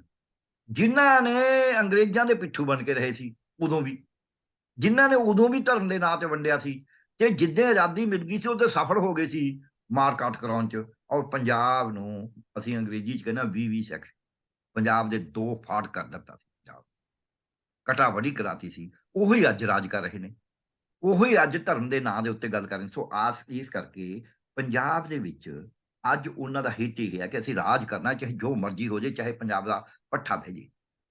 ਸੂਬਿਆਂ ਦੇ ਹੱਕ ਤਾਂ ਖੋਹ ਹੀ ਜਾਂਦੇ ਨੇ। ਪੰਜਾਬ ਦੇ ਜ਼ਿਆਦਾ ਪ੍ਰੋਬਲਮ ਦੁਖੀ ਇਹ ਹੈ, ਪੰਜਾਬ ਦਾ ਦੁਖਾਂਤ, ਕਿ ਧਾਰਮਿਕ ਘੱਟ ਗਿਣਤੀ ਵੀ ਹੈ, ਇਹ ਭਾਸ਼ਾਈ ਘੱਟ ਗਿਣਤੀ ਵੀ ਹੈ, ਔਰ ਇਹ ਬਾਰਡਰ ਸਟੇਟ ਹੈ, ਤੇ ਇਹਦੇ ਕੋਲ ਕਦੀ ਜ਼ਮੀਨ ਹੀ ਹੈ ਤੇ ਪਾਣੀ ਸੀ। ਪਾਣੀ ਸਾਡਾ ਖਰਾਬ ਕਰਤਾ, ਜ਼ਮੀਨ ਦੇ ਉੱਤੇ ਕਬਜ਼ਾ ਕਰਨ ਨੂੰ ਤਿਆਰੀ ਹੈ। ਹੋਰ ਤਾਂ ਕੁਛ ਹੈ ਨਹੀਂ, ਨਾ ਸਾਡੇ ਕੋਲ ਜੰਗਲ ਨੇ ਨਾ ਪਹਾੜ ਨੇ। ਸੋ ਇਸ ਕਰਕੇ ਇਹ ਜਿਹੜੀ ਬਦਨੀਤੀ ਹੈ, ਇਸ ਬਦਨੀਤੀ ਦੇ ਵਿੱਚ ਉਹ ਜਿਹੇ ਲੋਕਾਂ ਨੂੰ ਸ਼ਸ਼ਕੇਰਦੇ ਨੇ, ਜਿਵੇਂ ਜੇ ਕਿਸੇ ਲਾਲੇ ਨੇ ਕਿਸੇ ਦੀ ਜ਼ਮੀਨ ਖਰੀਦਣੀ ਹੋਵੇ, ਉਹਦਾ ਜਿਹੜਾ ਕੋਈ ਮੁੰਡਾ ਮਾੜਾ ਮੋਟਾ ਇੱਧਰ ਉੱਧਰ ਦੀਆਂ ਗੱਲਾਂ ਕਰਦਾ ਹੋਵੇ, ਉਹਨੂੰ ਕੋਈ ਨਸ਼ੇੜੀ ਬਣਾ ਦੂਗਾ ਜਾਂ ਉਹਨੂੰ ਗੁੰਡਾ ਬਦਮਾਸ਼ ਬਣਾ ਦੂਗਾ, ਉਹਨੂੰ ਰਿਵਾਲਵਰ ਫੜਾ ਦੂਗਾ, ਤੂੰ ਚੱਕ ਦੇ ਫੱਟੇ ਆਪਦੇ ਬਾਪ ਦੇ, ਤੂੰ, ਕਿਉਂਕਿ ਉਹਨੇ ਜ਼ਮੀਨ ਲੈਣੀ ਹੈ। ਜ਼ਮੀਨ ਲੈਣ ਦਾ ਇੱਕੋ ਤਰੀਕਾ ਉਹਨੂੰ ਮੁਕੱਦਮਿਆਂ 'ਚ ਫਸਾਇਆ ਜਾਵੇ, ਉਹਦੇ ਕਤਲ ਕਰਾਏ ਜਾਣ, ਉੱਥੇ ਅਸ਼ਾਂਤੀ ਫੈਲਾਈ ਜਾਵੇ। ਸੋ ਮੈਨੂੰ ਐਂ ਲੱਗਦਾ ਹੈ ਵੀ ਜਿਹੜਾ ਕਿਸਾਨ ਅੰਦੋਲਨ ਜਿੱਤਿਆ ਗਿਆ, ਉਦੋਂ ਮੁੜ ਕੇ ਸਾਡੇ ਸਟੇਟ ਨੇ, ਇੰਡੀਅਨ ਸਟੇਟ ਨੇ ਇਹ ਸੋਚ ਲਿਆ ਵੀ ਇਹਨਾਂ ਨੂੰ ਥੱਲੇ ਲਾਉਣਾ ਜ਼ਰੂਰੀ ਹੈ। ਉਹ ਕਿਤੇ ਨਾ ਕਿਤੇ ਉਹ ਕਿ ਇੱਕ ਪਾਸੇ ਹੱਲਾਸ਼ੇਰੀ ਦੇ ਦਿੰਦੇ ਨੇ। ਜੇ ਲਾਲਪੁਰਾ ਜੀ ਆ ਕੇ ਸਾਰੀਆਂ ਮੀਟਿੰਗਾਂ ਕਰਦੇ ਨੇ, ਚਾਹੇ ਇੱਥੇ ਇਨਸਾਫ ਮੋਰਚਾ ਹੈ, ਚਾਹੇ ਉਹ, ਜੇ ਤੁਸੀਂ ਇੱਕ ਹੋਰ ਦੇਖੋ, ਭਾਈ ਅਮਰਤਪਾਲ ਤੇ ਜਿਹੜਾ ਜੋ ਕੁਝ ਹਾਈ ਕੋਰਟ 'ਚ ਹੋਇਆ ਉਹਨਾਂ ਦਾ ਤੇ ਇਨਸਾਫ ਮੋਰਚੇ ਦਾ ਕਿਵੇਂ ਇੱਕ ਦੂਜੇ ਨਾਲ ਕਿਸੇ ਨਾ ਕਿਸੇ ਤਰ੍ਹਾਂ ਲਿੰਕ ਬਣ ਰਿਹਾ, ਕਿਵੇਂ ਇੱਕ ਦੂਜੇ ਦੀ ਸਮਰਥਨ ਚ ਆ ਰਹੇ ਨੇ, ਕਿਵੇਂ ਲਾਲਪੁਰਾ ਜੀ ਉਹਨਾਂ ਦੇ ਸਭ ਦਾ ਸਮਰਥਨ ਕਰ ਰਹੇ ਨੇ ਘੱਟ ਗਿਣਤੀਆਂ ਦੇ ਨਾਂ ਤੇ। ਸੋ ਇਹ ਚੋਂ ਕਿਤੇ ਨਾ ਕਿਤੇ ਕੋਈ ਨਾ ਕੋਈ ਲਿੰਕ ਵੀ ਦੇਖਣ ਦੀ ਲੋੜ ਹੈ। ਪਰ ਇੱਕ ਹਾਂ ਪੱਕੀ ਗੱਲ ਇਹ ਹੈ, ਦੂਜਾ ਪਾਸਾ ਜਿਹੜਾ ਜੇਲ੍ਹਾਂ ਦੇ ਵਿੱਚ ਕਾਨੂੰਨ, ਫਿਰ ਮੈਂ ਉਹੀ ਕਹਿਣਾ ਵੀ ਕਦੇ ਡੰਡਿਆਂ ਦੇ ਨਾਲ ਰਾਜ ਨਹੀਂ ਹੁੰਦਾ। ਪੰਜਾਬ ਦੇ ਵਿੱਚ ਸਾਰੇ 70,000 ਪੁਲਿਸੀ ਹੈ, 70,000 ਪੁਲਿਸੀ 3 ਕਰੋੜ ਪੰਜਾਬੀਆਂ ਨੂੰ ਕੰਟਰੋਲ ਕਰ ਲੇਗਾ ਜਿਹਦੇ ਉੱਠ ਖੜੇ। 20 ਲੱਖ ਤੇ ਇੱਥੇ ਨੌਜਵਾਨ ਵਿਹਲਾ ਫਿਰਦਾ, 20 ਲੱਖ, 15 ਤੋਂ 16 ਤੋਂ ਲੈ ਕੇ 34 ਸਾਲ ਤੱਕ ਦਾ 20 ਲੱਖ ਨੌਜਵਾਨ ਵਿਹਲਾ ਹੈ। ਉਹਨੂੰ ਜਿੱਦੇ ਮਰਜ਼ੀ ਡੰਡੇ ਫੜਾ ਦਿਓ, ਉਹਨੂੰ ਜਿੱਦੇ ਮਰਜ਼ੀ। ਜਦੋਂ ਭੀੜ ਤੰਤਰ ਬਣ ਜਾਏਗਾ ਤਾਂ ਇਹ ਕਾਨੂੰਨ ਅਮਨ ਕਾਨੂੰਨ ਰਹੇਗਾ ਨਹੀਂ, ਨਾ ਫਿਰ ਜੇਲ੍ਹਾਂ 'ਚ ਰਹੇਗਾ, ਨਾ ਉਹ ਹਸਪਤਾਲਾਂ 'ਚ ਰਹੇਗਾ, ਨਾ ਉਹ ਅਦਾਲਤਾਂ 'ਚ ਰਹੇਗਾ, ਨਾ ਉਹ ਪੁਲਿਸ ਥਾਣਿਆਂ 'ਚ ਰਹੇਗਾ, ਨਾ ਉਹ ਸਕੱਤਰੇਤ 'ਚ ਰਹੇਗਾ। ਸੋ ਅਸੀਂ ਆਪ ਹੀ ਇਹਨੂੰ ਤੋੜ ਰਹਾਂਗੇ। ਇਹਨੂੰ ਤੋੜਨ ਦੀ ਬਜਾਏ ਜਿਹੜੇ ਸਾਡੇ ਹੁਕਮਰਾਨ ਨੇ, ਕਿਉਂਕਿ ਉਹ ਕਮਜ਼ੋਰ ਨੇ, ਉਹਨਾਂ 'ਚ ਇੰਨੀ ਤਾਕਤ ਨਹੀਂ ਹੈ, ਆਪਦੀ ਤਾਕਤ ਦਿਖਾਉਂਦੇ ਨੇ ਤੇ ਉਹ ਇੱਕ ਦੂਜੇ ਦੇ ਕਿੱਲਾਂ ਕੱਢਦੇ ਨੇ, ਇੱਕ ਦੂਜੇ ਨੂੰ ਉਹਨੂੰ ਅੰਦਰ ਕਰ ਦਿਓ, ਉਹਨੂੰ ਅੰਦਰ ਕਰ ਦਿਓ, ਉਹਨੂੰ ਅੰਦਰ ਕਰ ਦਿਓ। ਨਾ ਤਾਂ ਸਜ਼ਾ, ਕਹਿੰਦੇ ਨੇ ਵੀ ਡੰਡਾ ਪੀਰ ਹੈ ਵਿਗੜਨ ਤਿਗੜਿਆਂ ਦਾ। ਆਪਣਾ ਟਾਈਮ ਵੀ ਖਤਮ ਹੋ ਰਿਹਾ, ਮੈਂ ਆਪਣੀ ਗੱਲ ਖਤਮ ਕਰ ਰਿਹਾ। ਡੰਡਾ ਪੀਰ ਵਿਗੜਨ ਤਿਗੜਿਆਂ ਦਾ, ਜੇ ਕੋਈ ਵਿਗੜੇ ਤਿਗੜੇ ਨੇ ਉਹਨਾਂ ਦਾ ਡੰਡਾ ਪੀਰ ਹੈ ਕਿ ਸਾਰੇ ਸਮਾਜ ਦਾ ਹੀ ਪੀਰ ਡੰਡਾ ਹੈ? ਜਦ ਤੁਸੀਂ ਡੰਡੇ ਵਾਲੀ ਗੱਲ ਆਪ ਹੀ ਵਧਾਈ ਜਾਂਦੇ, ਆਪ ਹੀ ਵਧਾਈ ਜਾਂਦੇ, ਫਿਰ ਜਿਹੜੇ ਤੁਸੀਂ ਖੜੇ ਅੱਜ ਤੱਕ ਤੁਸੀਂ ਕਹੀ ਤਾਂ ਜਾਂਦੇ ਹੋ, ਅਮਿਤ ਸ਼ਾਹ ਜੀ ਆਏ ਕਹੇਗੇ ਵੀ ਇੱਥੇ ਖਾਲਿਸਤਾਨ ਦੇ ਨਾਅਰੇ ਲੱਗ ਰਹੇ ਨੇ ਆ ਕੌਮੀ ਇਨਸਾਫ ਮੋਰਚੇ 'ਚ, ਕਿ ਅਸੀਂ ਇਹ ਹੋਣ ਨਹੀਂ ਦੇਣਾ, ਅਸੀਂ ਭਗਵੰਤ ਮਾਨ ਨਾਲ ਤਾਲਮੇਲ 'ਚ। ਇਹ ਕਹੇਗੇ। ਉਹਨਾਂ ਨੂੰ ਕੋਈ ਪੁੱਛੇ ਵੀ ਜਿਹੜੇ ਬੰਦੀ ਸਿੰਘ ਤੁਸੀਂ ਰਿਹਾ ਨਹੀਂ ਕਰੇ, ਇਹਨਾਂ ਦਾ ਜਵਾਬ ਕੀ ਹੈ? ਜਿਨ੍ਹਾਂ ਨੇ ਆਪਦੀ ਸਜ਼ਾ ਪੂਰੀ ਕਰ ਲਈ, ਇੱਕ ਪਾਸੇ ਜਿਨ੍ਹਾਂ ਨੇ ਜੇਲ੍ਹਾਂ ਦੇ ਵਿੱਚ, ਜਿਨ੍ਹਾਂ ਨੇ ਕਤਲ ਕਰੇ ਨੇ, ਘਿਨੌਣੇ ਜੁਰਮ ਕਰੇ ਨੇ, ਨਿਹੱਥਾਂ ਦੇ ਉੱਤੇ ਜੁਰਮ ਕਰੇ ਨੇ, ਕੋਈ ਸਿਆਸੀ ਏਮ ਨਹੀਂ ਸੀ, ਸਿਰਫ ਇਹ ਸੀ ਵੀ ਉਹ ਮਿਨੋਰਟੀ ਕਮਿਊਨਿਟੀ ਨੂੰ ਮਾਰਨਾ ਹੈ। ਉਹਨਾਂ ਦੇ ਤਾਂ ਤੁਸੀਂ ਕੈਦਾਂ ਵੀ ਮਾਫ ਕਰ ਰਹੇ ਹੋ ਤੇ ਨਾਲ ਉਹਨਾਂ ਦੇ ਟਿੱਕੇ ਲਾ ਰਹੇ ਹੋ, ਉਹਨਾਂ ਦੀਆਂ ਆਰਤੀਆਂ ਉਤਾਰ ਰਹੇ ਹੋ। ਦੂਜੇ ਪਾਸੇ ਜਿਨ੍ਹਾਂ ਨੇ ਇੱਕ ਸਿਆਸੀ ਲੜਾਈ ਲੜੀ, ਉਹ ਠੀਕ ਹੈ, ਜਗਲ ਤਾਂ ਇਸ 'ਚ ਨਹੀਂ ਮੈਂ ਜਾਂਦਾ, ਪਰ ਉਹ ਸਿਆਸੀ ਲੜਾਈ 'ਚ ਉਹ ਆਪਦੀ ਜੇਲ੍ਹ ਪੂਰੀ ਕਰ ਚੁੱਕੇ, ਤੁਸੀਂ ਉਹਨਾਂ ਨੂੰ ਨਾਰਮਲੀ ਕਿਉਂ ਨਹੀਂ ਛੱਡ ਰਹੇ? ਉਹਦੇ ਵਾਸਤੇ ਮੋਰਚਾ ਲਾਉਣਾ ਹੀ ਕਿਉਂ ਪਵੇ? ਸੋ ਇਸ ਕਰਕੇ ਪੰਜਾਬ ਦੀ ਜਿਹੜੀ ਅੱਜ ਦੁਖਾਂਤ ਹੈ, ਪੰਜਾਬ ਦੇ ਵਿੱਚ ਲਾ ਐਂਡ ਆਰਡਰ ਸਮੱਸਿਆ ਉਨੀ ਹੈ ਨਹੀਂ ਜਿੰਨੀ ਪੈਦਾ ਕਰੀ ਜਾ ਰਹੀ ਹੈ, ਕਿਉਂਕਿ ਜਿਹੜੀ ਪਾਰਟੀ ਕੇਂਦਰ 'ਚ ਰਾਜ ਕਰਦੀ ਆ ਜਾਂ ਜਿਹੜੀਆਂ ਉਰੇ ਲੂਜ਼ ਕਰ ਰਹੀਆਂ ਪਾਰਟੀਆਂ, ਉਹਨਾਂ ਤੋਂ ਕੋਈ ਆਪਸ ਵਿੱਚ ਹੈ ਨਹੀਂ। ਇਹਨਾਂ ਤਾਂ ਭੱਜ ਕੇ ਸਾਰੀ ਕਾਂਗਰਸ ਦੇ ਵੱਡੇ ਵੱਡੇ ਨੇਤਾ ਉੱਥੇ ਚਲੇ ਗਏ, ਜਿਹੜੇ ਮੰਤਰੀ ਸਵਾਰ ਬਾਅਦ 'ਚ ਵੀ ਬਣੇ ਸੀ, ਜਿਹੜੇ ਅਮਰਿੰਦਰ ਨੂੰ ਢਾਹ ਕੇ ਮੰਤਰੀ ਬਣੇ ਸੀ, ਉਹ ਵੀ ਅਮਰਿੰਦਰ ਸਿੰਘ ਦੇ ਨਾਲ ਚਲੇ ਗਏ ਉੱਥੇ, ਰਾਜਕੁਮਾਰ ਵੇਰਕਾ ਵਰਗੇ। ਆਪਾਂ ਇੱਕ ਗੱਲ ਨੂੰ ਇਹ ਦੇਖੀਏ, ਤੇ ਸੁਨੀਲ ਜਾਖੜ ਵਰਗੇ, ਉਹ ਤਾਂ ਲਾਹੌਰ 'ਚ ਸ਼ਾਮਲ ਸੀਗੇ ਨਾ। ਸੋ ਇਸ ਕਰਕੇ ਇਹਨਾਂ ਨੂੰ ਤਾਂ ਕੋਈ ਸ਼ਰਮ ਹੈ ਨਹੀਂ ਇਸ ਮਾਮਲੇ 'ਚ ਵੀ, ਸਾਨੂੰ ਕੋਈ ਝਿਜਕ ਨਹੀਂ ਆ ਲੋਕਾਂ ਤੋਂ। ਸ਼ਰਮ ਹੈ ਤਾਂ ਨਹੀਂ, ਮੈਂ ਲਫ਼ਜ਼ ਗਲਤ ਕਹਿ ਗਿਆ, ਤੇ ਝਿਜਕ ਨਹੀਂ ਆ ਇਹਨਾਂ ਨੂੰ ਵੀ ਬਈ ਯਾਰ ਲੋਕ ਕੀ ਕਹਿਣਗੇ, ਅਸੀਂ ਕੀ ਕਰ ਰਹੇ ਹਾਂ। ਸੋ ਹੁਣ ਪੰਜਾਬ ਦੇ ਵਿੱਚ ਜਿਹੜੀ ਸਮੱਸਿਆ ਉਹਨਾਂ ਨੂੰ ਹਜਮ ਨਹੀਂ ਆ ਰਹੀ, ਨਾ ਕਾਂਗਰਸ ਨੂੰ, ਨਾ ਅਕਾਲੀ ਦਲ ਨੂੰ, ਨਾ ਬੀਜੇਪੀ ਨੂੰ, ਜਿਹੜੀ ਉਹ ਹਾਰ ਰਹੇ ਨੇ ਬੁਰੀ ਤਰ੍ਹਾਂ। ਇਸ ਕਰਕੇ ਉਹ ਇਸ ਸਰਕਾਰ ਦੇ ਆਲੇ ਦੁਆਲੇ ਹੋ ਰਹੇ ਨੇ ਵੀ ਲਾ ਐਂਡ ਆਰਡਰ ਦਾ ਸਮੱਸਿਆ ਕ੍ਰੀਏਟ ਕਰੋ। ਰੋਜ਼ ਹੀ ਇਹ ਗਵਰਨਰ ਰੂਲ ਮੰਗ ਲੈਂਦੇ ਨੇ, ਤੇ ਇੱਕ ਸਾਡੇ ਪੋਲੀਟੀਸ਼ੀਅਨ ਪਰ ਕਹੇ ਨੇ ਡਾਕਟਰ ਸਾਹਿਬ ਪਹਿਲਾਂ ਚੰਨੀ ਵੇਲੇ ਵੀ ਮੰਗਦੇ ਸੀ। ਹਾਂਜੀ, ਸਰਕਾਰ ਦੀ ਜ਼ਿੰਮੇਵਾਰੀ ਬਣਦੀ ਹੈ ਵੀ ਜਿਹੜੇ ਮੈਂ ਫਰੋਤੀਆਂ ਆਉਣਾ। ਵਾਲੇ ਆ ਜੋ ਕੁਝ ਸਾਰਾ ਕੁਝ ਹੋ ਰਿਹਾ ਉਹ ਰੋਕਿਆ ਬਿਲਕੁਲ, ਜਾਵੇ। ਬਿਲਕੁਲ ਠੀਕ ਹੈ। ਨਹੀਂ, ਉਹ 'ਚ ਕੋਈ ਸ਼ੱਕ ਨਹੀਂ ਹੈ। ਦੂਜੀ ਗੱਲ, ਸਰਕਾਰ ਕਿਹੋ ਜਿਹੀ ਹੈ? ਸਰਕਾਰ ਨੂੰ ਪਤਾ ਹੀ ਨਹੀਂ ਵੀ ਜਵਾਬ ਕਿਵੇਂ ਦੇਣਾ ਹੈ, ਕਾਨੂੰਨ ਕੀ ਹੈ। ਵੀ ਉਹ ਤਾਂ ਤੁਹਾਨੂੰ ਖਰਾਬ ਕਰਨਾ ਚਾਹੁੰਦੇ ਨੇ, ਤੁਸੀਂ ਤਾਂ ਅਮਨ ਕਾਨੂੰਨ ਦੇ ਹਿਸਾਬ ਨਾਲ ਚੱਲੋ। ਉਹਨਾਂ ਨੇ ਗਵਰਨਰ ਤੱਕ ਨੂੰ ਮਿਹਨੇ ਦੇਣੇ ਸ਼ੁਰੂ ਕਰਤੇ। ਉਹ ਕਹਿੰਦੇ ਵੀ ਸਾਡੇ ਸੀ ਕਿਉਂਕਿ 92 ਲੈ ਕੇ ਆਏ ਆ, 42% 43% ਵੋਟ ਲਈ, ਅਸੀਂ ਤਾਂ ਜੋ ਮਰਜ਼ੀ ਕਰੀਏ। ਉਹ ਇਹ ਭੁੱਲ ਗਏ ਕਿ ਤੁਸੀਂ ਜੋ ਮਰਜ਼ੀ ਨਹੀਂ ਕਰ ਸਕਦੇ। ਤੀਜੀ ਗੱਲ, ਵੀ ਜਿਹੜੀ ਪੰਜਾਬ ਦੀ ਵਿਵਸਥਾ ਖਰਾਬ ਹੋਈ ਸੀ, ਪਹਿਲਾਂ ਮਨਪ੍ਰੀਤ ਕਹੀ ਗਿਆ ਵੀ ਆਰਥਿਕ ਵਿਵਸਥਾ ਖਰਾਬ ਹੈ, ਹੁਣ ਇਹ ਕਹਿੰਦੇ ਲਾ ਐਂਡ ਆਰਡਰ ਪਹਿਲਾਂ ਦਾ ਖਰਾਬ ਹੈ। ਫਿਰ ਤੁਸੀਂ ਬੈਠੇ ਕਾਹਦੇ ਵਾਸਤੇ ਵਨ ਲੈ ਕੇ? ਤੁਹਾਡਾ ਕੰਮ ਹੈ ਇਸ ਨੂੰ ਰੋਕਣਾ। ਜੇ ਤੁਹਾਡੇ ਤੋਂ ਨਹੀਂ ਰੁਕਦਾ ਫਿਰ ਤੁਸੀਂ ਆਪ ਹੀ ਛੱਡ ਦਿਓ, ਜੇ ਇੰਨੀ ਗੱਲ ਹੀ ਹੈ। ਸੋ ਇਸ ਕਰਕੇ ਸਰਕਾਰ ਆਪਦੀ ਜ਼ਿੰਮੇਵਾਰੀ ਨਿਭਾਉਣ ਦੇ ਵਿੱਚ ਮੈਂ ਕਹਾਂਗਾ ਮੋਟੇ ਤੌਰ ਤੇ ਸਮਰੱਥ ਹੈ, ਜ਼ੋਰ ਲਾਉਣ ਦੇ ਬਾਵਜੂਦ। ਇਹ ਨਹੀਂ ਹੈ ਕਿ ਜ਼ੋਰ ਨਹੀਂ ਲਾ ਰਹੇ। ਮੈਂ ਇਸ ਗੱਲ ਨਾਲ ਸਹਿਮਤ ਨਹੀਂ ਆ ਵੀ ਉਹ ਬਿਲਕੁਲ ਹੀ ਜ਼ੋਰ ਨਹੀਂ ਲਾ ਰਹੇ। ਪਰ ਜੇ ਤੁਸੀਂ ਧੱਕੇ ਨਾਲ ਕੋਈ ਬੰਦਾ ਕੰਧ ਨੂੰ ਖੜ ਕੇ ਧੁੱਪੇ ਜ਼ੋਰ ਲਾਈ ਜਾਵੇ, ਕੰਧ ਨੇ ਗਿਰ ਥੋੜਾ ਜਾਣਾ, ਕਿਉਂਕਿ ਸਕੀਮ ਤਾਂ ਉਹਨੂੰ ਆਉਂਦੀ ਨਹੀਂ ਵੀ ਕੰਧ ਗੇਰਨੀ ਕਿਵੇਂ ਆ। ਉਹਨੂੰ ਵਿਗਿਆਨ ਤਾਂ ਆਉਂਦੀ ਨਹੀਂ। ਸੋ ਇਹਨਾਂ ਨੂੰ ਪ੍ਰਸ਼ਾਸਨ ਦਾ ਕੁਝ ਨਹੀਂ, ਇਹ ਪ੍ਰਸ਼ਾਸਨ ਤੋਂ ਬਿਨਾਂ ਹੀ ਚੱਲ ਰਹੇ ਨੇ। ਹਿੱਕ ਦੇ ਜੋਰ ਇਹ ਕਰ ਰਹੇ ਨੇ, ਹਿੱਕ ਦੇ ਜੋਰ ਗਵਰਨਰ ਸਾਹਿਬ ਕਰ ਰਹੇ ਨੇ, ਹਿੱਕ ਦੇ ਜੋਰ ਵਿਰੋਧੀ ਪਾਰਟੀਆਂ ਕਰ, ਹਿੱਕ ਦੇ ਜੋਰ ਫਿਰ ਉਹ ਗੈਂਗਸਟਰ ਕਰ ਰਹੇ ਨੇ। ਇਹ ਦੋਨੇ ਗੈਂਗਸਟਰਾਂ ਨੇ ਇਕੱਠੇ ਸੀਗੇ ਪਹਿਲਾਂ ਸਿੱਧੂ ਮੂਸੇਵਾਲਾ ਦੇ ਕਤਲ ਵੇਲੇ, ਬਿਸ਼ਨੋਈ ਗੈਂਗ ਤੇ ਜੱਗੂ ਭਗਵਾਨਪੁਰੀਆ ਦਾ ਗੈਂਗ। ਇਹਨਾਂ ਦੋਨਾਂ ਗੈਂਗਾਂ ਦੀ ਆਪਸ ਵਿੱਚ ਲੜਾਈ ਹੋਈ ਹੈ। ਬਾਹਰ ਗੋਲਡੀ ਬਰਾੜ ਬੈਠਾ, ਉਸਨੇ ਕਿਹਾ ਵੀ ਮੈਂ ਉਹਨੇ ਜ਼ਿੰਮੇਵਾਰੀ ਵੀ ਲਈ। ਹਾਂਜੀ ਹਾਂਜੀ ਤੇ ਇਹ ਦੋਨਾਂ ਗੈਂਗਾਂ ਦੀ ਆਪਸ ਵਿੱਚ ਲੜਾਈ ਹੈ। ਜਦ ਇਹ ਸ਼ਰੇਆਮ ਹੋਣਾ ਇਹ ਗੈਂਗ ਦਾ ਨੁਕਸਾਨ ਕੀ ਹੈ? ਇਹ ਗੈਂਗਸ ਦਾ ਨੁਕਸਾਨ ਜਿਹਨਾਂ ਚ ਆਪਸ ਵਿੱਚ ਤਾਂ ਜਿਹੜੇ ਕਤਲ ਨੇ ਇਹਨਾਂ ਦਾ, ਉਹਦੇ ਨਾਲ ਚਲੋ ਸ਼ਾਂਤੀ ਪੈਦਾ ਹੁੰਦੀ ਹੈ। ਮਰਨਾ ਕਿਸੇ ਦਾ ਵੀ ਮਾੜਾ ਹੁੰਦਾ, ਕਹਿੰਦੇ ਦੁਸ਼ਮਣ ਵੀ ਮਰ ਜੇ ਤਾਂ ਵੀ ਮਾੜਾ ਹੁੰਦਾ ਹੈ। ਪਰ ਇਹ ਉਹ ਨੇ ਜਿਨ੍ਹਾਂ ਦੇ ਰਾਹੀਂ ਕਿਸੇ ਦਾ ਵੀ ਕਤਲ ਕਰਾਇਆ ਜਾ ਸਕਦਾ। ਤੋ ਫਰੋਤੀਆਂ ਜਦ ਵਾਲੇ ਤੁਸੀਂ ਕਤਲ, ਚਾਹੇ ਉਹ ਖਿਡਾਰੀ ਹੋਵੇ, ਚਾਹੇ ਉਹ ਗਵਈਆ ਹੋਵੇ, ਚਾਹੇ ਉਹ ਸਿਆਸਤਦਾਨ ਹੋਵੇ, ਚਾਹੇ ਕੋਈ ਬਿਜ਼ਨਸਮੈਨ ਹੋਵੇ, ਤੇ ਫਿਰ ਭੈ ਦਾ ਮਾਹੌਲ ਪੈਦਾ ਕਰਕੇ ਤੁਸੀਂ ਪੰਜਾਬ ਦੇ ਵਿੱਚ law and order the situation ਨੂੰ ਦਿਖਾ ਕੇ ਇਹਨੂੰ ਵੱਡਾ ਕਰਕੇ ਜੇ ਹਿੰਦੂ ਵੋਟ ਲੈਣਾ ਚਾਹੁੰਦੇ ਹੋ, ਫਿਰ ਤਾਂ ਆ ਤੁਸੀਂ ਦੇਖ ਲਓ ਅਜਨਾਲੇ ਦੀ ਘਟਨਾ ਤੋਂ ਬਾਅਦ ਪੂਰੇ ਦੇਸ਼ ਦੇ ਅਖਬਾਰਾਂ 'ਚ ਭਰੇ ਪਏ ਨੇ, ਜਿੱਥੇ ਅੰਬਾਨੀ ਅਡਾਨੀ ਦੇ ਖਿਲਾਫ ਇੱਕ ਮਾਹੌਲ ਸਿਰਜਿਆ ਹੋਇਆ ਸੀ। ਮੋਦੀ ਸਾਹਿਬ ਜਵਾਬ ਨਹੀਂ ਦੇ ਸਕੇ ਸੀ, ਦਿੱਤੇ BBC ਦੀਆਂ ਫਿਲਮਾਂ ਨੂੰ ਬੰਦ ਕਰਨ ਦੇ ਉੱਤੇ, ਕਿ ਛਾਪੇ ਮਾਰਨ ਦੇ ਉੱਤੇ ਮੋਦੀ ਸਾਹਿਬ ਇੱਕ ਬਿਲਕੁਲ ਨਿਖੜ ਗਏ ਸੀ ਤੇ ਸਾਰੇ ਅਖਬਾਰ ਭਰੇ ਹੁੰਦੇ ਸੀ। ਉਹ ਸਾਰੇ ਬਿਰਤਾਂਤ ਬਦਲਤਾ। ਇਦੋਂ ਸੌਖਾ ਕੰਮ ਕੀ ਆ ਵੀ ਇੱਕ ਉੱਥੇ ਗੁਰੂ ਗ੍ਰੰਥ ਸਾਹਿਬ ਲੈ ਗਏ, ਪੂਰੇ ਦਾ ਪੂਰਾ ਬਿਰਤਾਂਤ ਹੀ ਬਦਲਤਾ। ਅੱਜ ਕੋਈ ਨਾ ਅਡਾਨੀ ਦੀ ਗੱਲ ਕਰ ਰਿਹਾ ਉਸ ਤਰੀਕੇ ਨਾਲ, ਨਾ ਉਹ BBC ਦੀ ਗੱਲ ਕਰ ਰਿਹਾ। ਹਾਲਾਂਕਿ BBC ਪਾਰਲੀਮੈਂਟ ਨੇ ਵੀ ਕਿਹਾ ਵੀ ਇਹ ਸਾਡੇ ਹੈਗੇ ਨੇ, ਇਹਨਾਂ ਨੂੰ ਅਸੀਂ ਇੰਡੀਪੈਂਡੈਂਸ ਦਿੱਤੀ, ਸਾਨੂੰ ਵੀ ਕ੍ਰਿਟੀਸਾਈਜ਼ ਕਰਦੇ ਨੇ, ਇਹਨਾਂ ਦਾ ਰਾਈਟ ਹੈ। ਤੁਸੀਂ ਦੇਖੋ ਵੀ ਕਿੱਥੇ ਨੂੰ ਜਾ ਰਹੇ ਹਾਂ ਆਪਾਂ। ਸੋ ਇਸ ਕਰਕੇ ਲਾ ਐਂਡ ਆਰਡਰ ਇੱਥੇ ਪੰਜਾਬ 'ਚ ਜਿਹੜੀ ਹੁਣ ਘਟਨਾ ਹੋਈ ਹੈ, ਇਹਨੂੰ ਇਸ ਸੰਦਰਭ 'ਚ ਦੇਖਣਾ ਚਾਹੀਦਾ ਹੈ ਕਿ ਕਿਤੇ ਨਾ ਕਿਤੇ ਕੇਂਦਰ ਜਿੱਥੇ ਘਿਰ ਗਿਆ ਸੀ ਅਡਾਨੀ ਦੇ ਮਾਮਲੇ 'ਚ ਤੇ ਉਹ BBC ਵਾਲੇ ਮਾਮਲੇ 'ਚ, ਉਹਦਾ ਬਿਰਤਾਂਤ ਬਦਲਣਾ ਸੀ। ਉਹ ਬਿਰਤਾਂਤ ਬਦਲ। ਸੋ ਡਾਕਟਰ ਸਾਹਿਬ ਪੰਜਾਬ ਜਾਏਗਾ ਕਿੱਧਰ ਨੂੰ ਇਸ ਸਥਿਤੀ ਦੇ ਵਿੱਚ? ਲਾਸਟ ਸਵਾਲ ਸੰਖੇਪ ਦੇ ਵਿੱਚ। ਇੱਕ ਲਾਈਨ 'ਚ ਇਹਦਾ ਜਵਾਬ ਹੈ, ਹਾਂਜੀ ਪੰਜਾਬ ਦੇ ਵਿੱਚ ਜਿਹੜਾ ਹੈ ਅਜੇ 6 7 8 ਮਹੀਨੇ ਪੰਜਾਬ ਨੂੰ ਵਰਤਿਆ ਜਾਏਗਾ। ਜਾਏਗਾ ਕਿੱਧਰ? ਕੀ ਪੰਜਾਬ ਆਪਦੇ ਪੰਜਾਬ ਦੇ ਹੁਣ ਹੱਥ 'ਚ ਉਸ ਤਰ੍ਹਾਂ ਰਿਹਾ ਨਹੀਂ, ਕਿਉਂਕਿ ਕੌਣ ਕਿਹਨੇ ਕਰਨਾ? ਸਿਆਸੀ ਪਾਰਟੀਆਂ ਨੇ। ਸਿਆਸੀ ਪਾਰਟੀਆਂ ਤਾਂ ਹੱਥ ਚੁੱਕਣੀਆਂ ਹੋਈਆਂ ਨੇ। ਸੋ ਉਹਦੇ ਵਿੱਚ 7 8 ਮਹੀਨਿਆਂ ਦੇ ਵਿੱਚ, 9 ਮਹੀਨਿਆਂ ਦੇ ਵਿੱਚ, ਕਿਉਂਕਿ ਚੋਣਾਂ 2024 ਦੀਆਂ ਜਿੱਤਣ ਵਾਸਤੇ ਹਾਂਜੀ ਹਿੰਦੂ ਬੈਕ ਜ਼ਰੂਰੀ ਹੈ ਕਿ ਪੰਜਾਬ ਦੇ ਵਿੱਚ ਖਾਲਿਸਤਾਨ ਦਾ ਭੂਤ ਖੜਾ ਸਿਰਜਿਆ ਜਾਏਗਾ। ਪਰ ਉਹਦੇ 'ਚ ਇੱਕ ਉਮੀਦ ਦੀ ਕਿਰਨ ਹੈ। ਹਾਂਜੀ ਉਹ ਕਿਰਨ ਮੈਂ ਜ਼ਰੂਰ ਦੱਸਾਂਗਾ। ਉਹ ਉਮੀਦ ਦੀ ਕਿਰਨ ਹੈ ਕਿਸਾਨੀ ਲਹਿਰ। ਕਿਉਂਕਿ ਕਿਸਾਨ ਧਰਮ ਦੇ ਨਾਂ ਤੇ ਨਹੀਂ ਲੜ ਰਹੇ, ਕਿਸਾਨ ਆਪਦੀ ਆਰਥਿਕਤਾ ਵਾਸਤੇ ਲੜ ਰਹੇ ਨੇ। ਜਿੰਨੇ ਮਰਜ਼ੀ ਉਹ ਪਾਲੇ ਹੋਏ ਨੇ, ਉਹ ਫੇਰ ਇਕੱਠੇ ਹੋਣ ਦੇ ਵੱਲ ਨੂੰ ਵੱਧ ਰਹੇ ਨੇ। ਇਹ ਠੀਕ ਹੈ, ਸਰਕਾਰਾਂ ਦਾ ਰੋਲ ਹੈ, ਪੋਲੀਟੀਕਲ ਪਾਰਟੀਆਂ ਦਾ ਰੋਲ ਹੈ ਕਿ ਉਹਨਾਂ ਨੂੰ ਤੋੜ ਕੇ ਰੱਖਣ। ਉਹ ਮੈਨੂੰ ਇੱਕ ਉਮੀਦ ਲੱਗਦੀ ਹੈ, ਕਿਉਂਕਿ ਉਹਨਾਂ ਨੇ ਪਹਿਲਾਂ ਵੀ ਜਿੱਤ ਕੇ ਦਿਖਾਇਆ ਕਿ ਉਹ ਵਿਰੋਧ ਆਪਸ ਵਿੱਚ ਹੋਣ ਦੇ ਬਾਵਜੂਦ ਇੱਕ ਲੈਵਲ ਤੱਕ ਉਹ ਇਕੱਠੇ ਵੀ ਹੋ ਜਾਂਦੇ ਨੇ। ਸੋ ਮੈਨੂੰ ਉਸ ਤੋਂ ਇੱਕ ਉਮੀਦ ਹੈ। ਸੋ ਡਾਕਟਰ ਸਾਹਿਬ ਤੁਹਾਡਾ ਬਹੁਤ ਬਹੁਤ ਸ਼ੁਕਰੀਆ।